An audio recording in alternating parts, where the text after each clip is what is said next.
Maki a-t-elle réellement atteint le niveau de Toji après son éveil? C'est la question qui divise la communauté. Et la réponse est plus complexe qu'un simple oui ou qu'un simple non.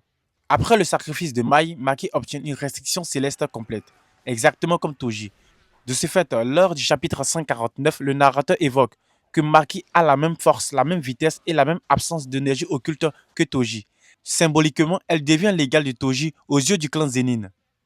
Et cela est caractérisé par l'ombre de Toji qui plane derrière elle lorsque les membres du clan Zenin la regardent. Mais à ce moment-ci, Maki n'avait pas encore totalement atteint le niveau de Toji. Attention, spoiler. Et cela sera mis en évidence lors du chapitre 191.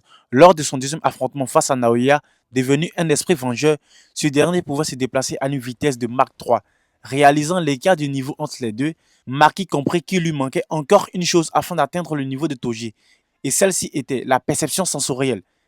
Elle aura dû bénéficier de l'aide du vieux samouraï nommé Deido et ainsi que celui de Meiho afin de totalement comprendre ce que était la perception sensorielle. Car en réalité, Toji ne se contentait pas d'être seulement fort. Il ressentait les changements de densité de l'air, la température et ainsi que les vibrations. De ce fait, c'est à ce moment précis qu'elle n'est plus seulement l'ombre de Toji, mais elle devient son égale absolue au combat.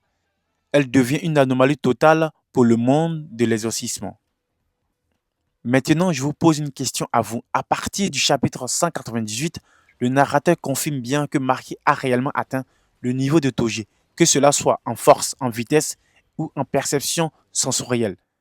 Mais de votre point de vue, est-ce que Maki a réellement atteint le niveau de Toji ou Toji reste encore un cran au-dessus grâce à ses différentes armes occultes?